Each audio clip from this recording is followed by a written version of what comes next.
about 90% of you or 96% of you. I promise you I will not say anything behind your back that I will not say to your face. And I ask you to do the same. I know quite a bit about the Sandhill people, and I know one thing that Sandhillers really, really, really want, and that's to be left alone. The appetite of the government to control is insatiable.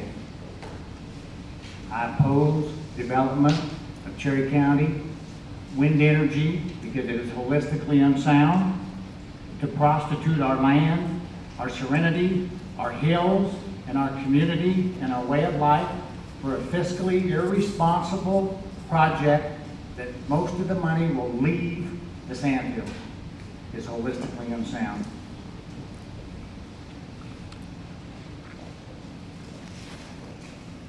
The greater debate tonight is not just over the Kilgore wind energy. It is about whether they will have full-scale development in the Sandhills with Cherry County wind. I'm also a member of the Sandhills Task Force. I've been on that board for over 20 years, but I'm speaking today as a private citizen, not speaking for the Sandhills Task Force.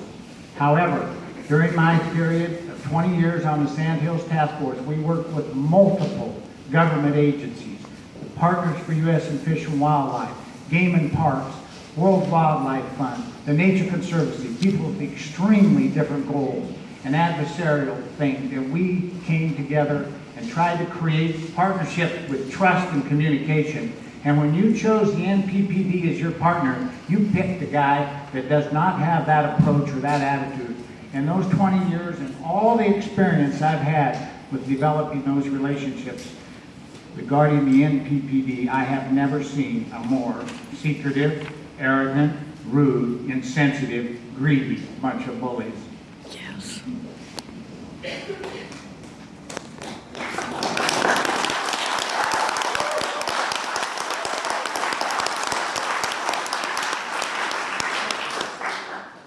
As concerned as I am about the wildlife, the soil, the wetlands, the water, the migratory birds, I'm honest from the bottom of my heart, more concerned about the impact that will have on our roads, on our schools, on the crime, and on the infrastructure. And everyone in Cherry County will help shoulder these burdens, at least. I'm concerned greatly by the anger and division of our community that is brought on by the ego and the ambition of certain people, that they and they alone have the right to dictate the vision and the future for Cherry County, regardless of the other 95%. Valentine. I would be considered the outsider here tonight. I relocated to the Sandhills about 1.5 years ago. I came from an area of southwest Minnesota where we had large-scale wind development for 25 years. I have seen the good, the bad, and the ugly of what happens when wind development occurs. And it is in varying degrees. I am not here to form opinions. I am here to share my life experiences. And one thing I was reminded of strongly today, I imagine most of the people in here consider themselves landowners. I am a landowner in Cherry County. However, my grandfather told me when I was a really young lad, I questioned something he was doing. And he told me, son, he says, we don't own the land. He said, we're just borrowing it from our grandchildren. And we aren't going to be judged so much by what we do today, but by what we leave for our grandchildren to live with. And I think that's a point we have to take into consideration with all this. I respect people's personal property rights. However, there are certain things about the construction of this wind farm. The video you saw here in the beginning, if you take note, that happened in Iowa and all on flat land. Hard soil. Soil like nothing like is what in this area of the world. And I think that is the biggest danger of putting these in the Sandhills, is what it's going to do to the land. thank you for coming out tonight, and we'll do our best to answer your questions as straightforward as it possibly can.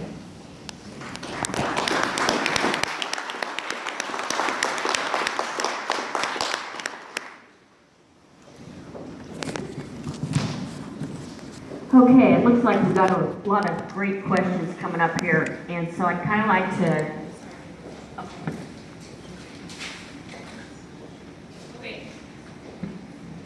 Just as a reminder, I think we'll get more questions asked if we just don't clap and listen. I think that would probably be best for everybody. That's all I had to say about that. Yeah, our goal is to go through as many questions as we can and be fair to the entire panel. Owners and families that we have plenty of respect for our neighbors, and that with our organization it's not going to happen.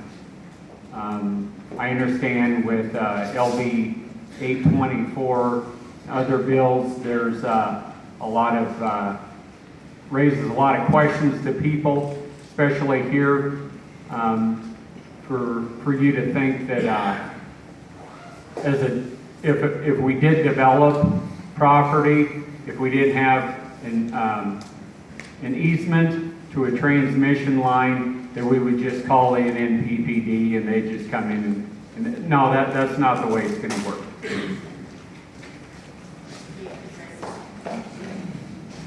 Can I touch on that? Is that okay? I would just clarify there from a technical standpoint that as a private wind developer, we do not have eminent domain.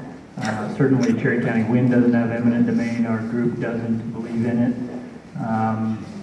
And in terms of what Matt touched on, LB 824, I think there's some confusion on what that bill actually does. And if you don't mind to clarify that, if that's okay, I will keep it short. So LB 824 was a bill designed for allowing for export of energy out of Nebraska, not specifically for the Sand Hills, but Nebraska as a whole.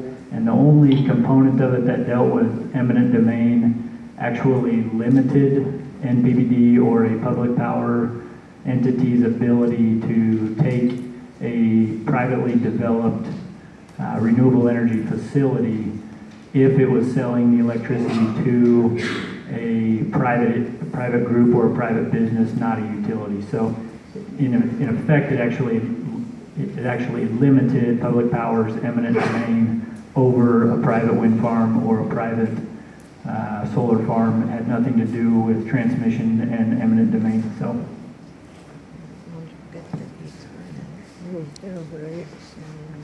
You guys, eventually. But we got a lot of questions since this is the first time to have you guys visit with us. Do the wind energy companies have a plan to decommission and remove the old turbines? That seems to be a very important question. So there are several statutes or several, requirements in place for decommissioning. The first one is at the landowner level. Our agreements with all of our landowners require us as a development firm to have a decommissioning plan and have some specifics to that plan. The county zoning regs also require a decommissioning plan to be included for a conditional use permit, as well as the Nebraska Power Review Board requires a decommissioning plan on projects they approve. And so those are the three regulatory requirements. Okay, I've got a question for AB or Kevin. Do you have any alternatives to help lower property taxes or boost rural economic development?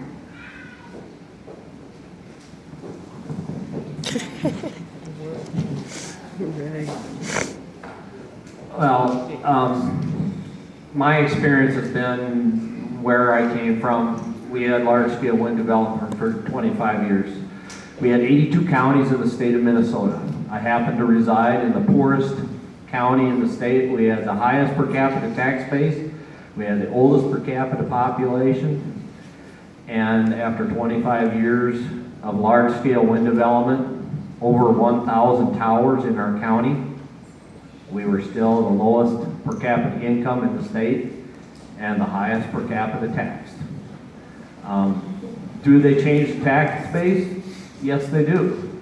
But it is a minimal impact because, as we all know, the cost of everything keeps going up. Are there alternatives to economic development? In very rural areas, economic development is a hard thing to come by. But do we desecrate our property in the name of economic development? Right. That's a question we all have to answer. You know, what is the trade-off for more tax dollars versus what we do to what we want to look at out our window or out our car window when we drive down the highway? Everything's a trade-off. There are no free lunches. That's the best I can answer that one. Members of the population and opportunities. You know, I got a few questions about this thing. First of all, where were all these senators when they were depopulating these schools? Where were all these senators when they were making these tax breaks for corporations and church organizations and corporations and land-based conservation? Where were the senators when they were making these subsidies for the wind energy? There are many programs that could help economic development and lessen the tax base for Sandhills ranchers. One of them is the NSRES grazing incentive, wildlife habitat management. It'll give us some tax breaks.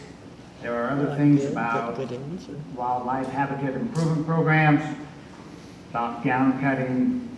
You might be able to instigate something along the line of the hunting excise tax, where every time you buy so many cartons of shells, some of that money goes towards hunting habitat. Some of these things could be extremely viable in the Sandhills and would be more green than wind energy. The Sandhills cattle ranching industry is as green an industry as you'll find in the world. I challenge you to find me a greener one.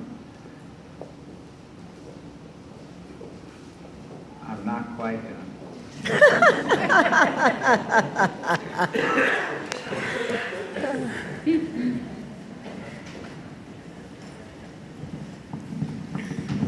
We were supposed to keep the emotion out of the meeting here tonight, but AB's violating the rules.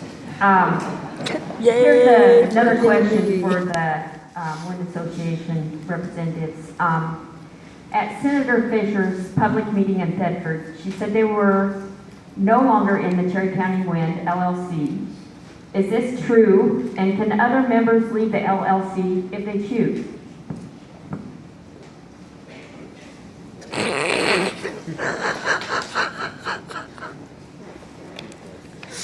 Good one.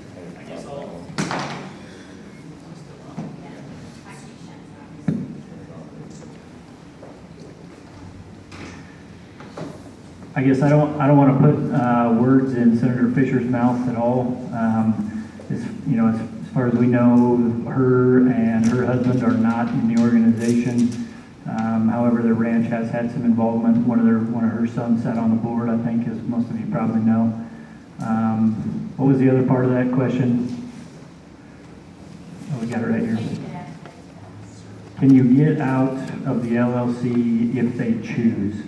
So, this is kind of we have let people out of the association before.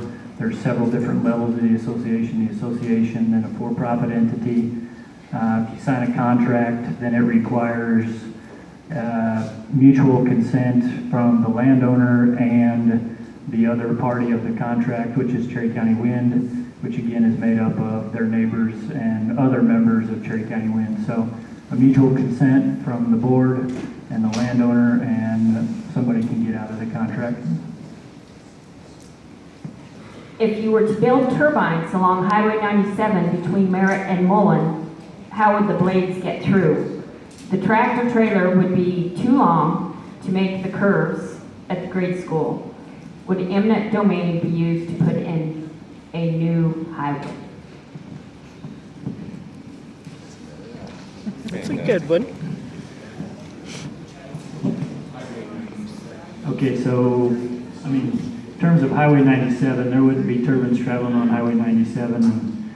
And we, again, we don't have eminent domain, so, you know, we can't build new highways, I guess is the short answer to that. In terms of the Kilgore project, turbines would be traveling, likely either coming in from the far west, from Wyoming down Highway 20, or they would be coming up Highway 83 and then down Highway 20 to get to Kilgore. The same as in Nebraska.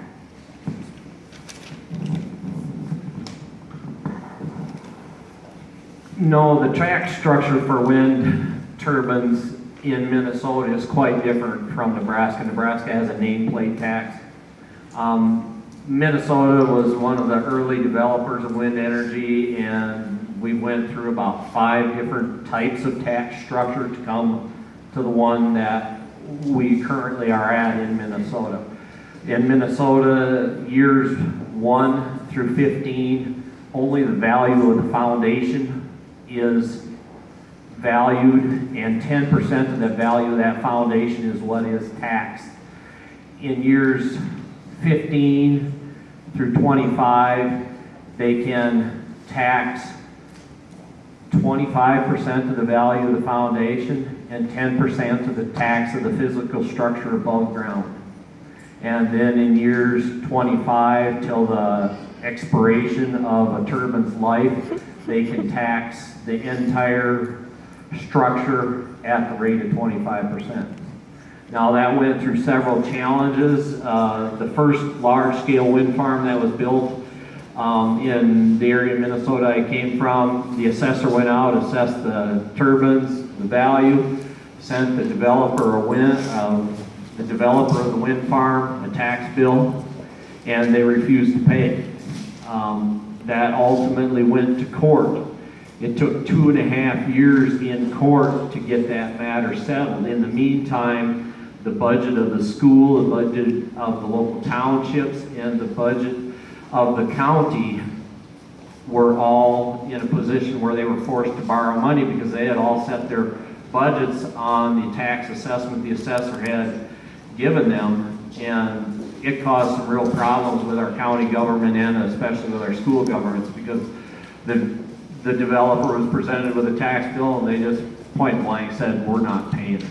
And we've run into other larger developers where the developer has built the project, sold the project off to another entity, and the other entity, even though they're a multinational corporation, somehow just forgets to pay that tax bill for up to 18 months.